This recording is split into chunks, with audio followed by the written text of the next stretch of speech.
Hey baby, I hear the blues are calling, tossed salads and scrambled eggs.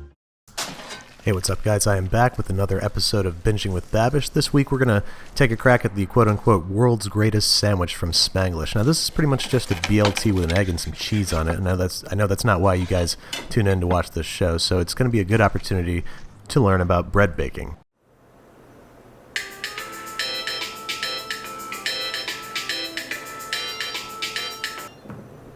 The first rule of bread baking is that you have to get up pretty damn early in the morning if you want to eat this thing the same day. So very much against my will, let's start cooking at 6 a.m. We're starting off with 1 cup of room temperature water, to which we're going to add half a teaspoon of instant yeast. We're going to let those dissolve before adding 5 ounces each whole wheat and bread flour. We're just going to mix those up to form a shaggy sort of dough that apparently is referred to as a sponge. It's going to serve as the primary leavening for our bread. We're going to cover this up and let it sit at room temperature for at least 5 hours and up to 16. In the meantime, I'm going to get some more sleep.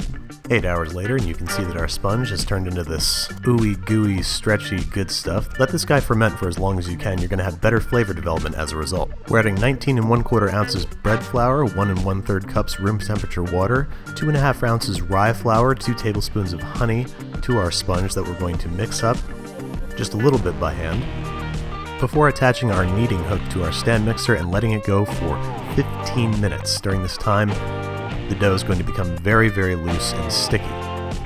Scrape it off your dough hook and dump it into a lightly oiled bowl. Pat it down with your fingers because that seems like something you're supposed to do with bread.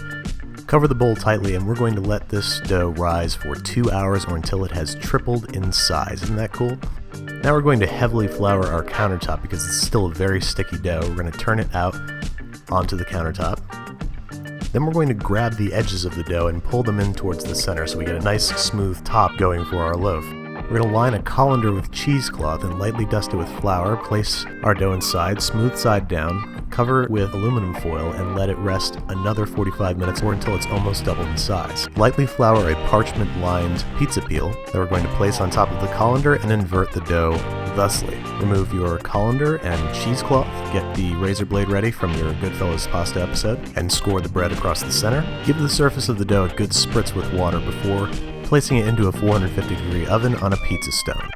35 to 45 minutes later, your patience will be rewarded with this beauty. Tap the outside of the loaf because, again, it seems like something you're supposed to do, and let that loaf cool for at least 2 hours. In the meantime, we're going to roast our bacon. Roasting your bacon is a very cool way to end up with perfectly evenly cooked bacon every time. 2 very patient hours later, and let's check out the crumb structure of our bread. Looking good. Hack off 2 slices and toast, one side with Monterey Jack cheese, the other side with a healthy smear of mayo. Top the mayo with 4 slices of tomatoes. Hit them with a little bit of salt. This is what Thomas Keller instructed Adam Sandler to do in the movie. Bacon, a lot of bacon. A sunny side up fried egg that we of course fried in the bacon fat, why wouldn't we? And lastly, a few leaves of butter leaf lettuce before we top this guy up, slice him in half, and take at least 20 minutes to stop and stare in wonderment at that cross-section. This sandwich was designed to be enjoyed with a tall, cold beer, and I am in no position to argue. Is it the world's greatest sandwich? I can't say for sure, but I can say that it was totally worth the 12 hours that it took to make.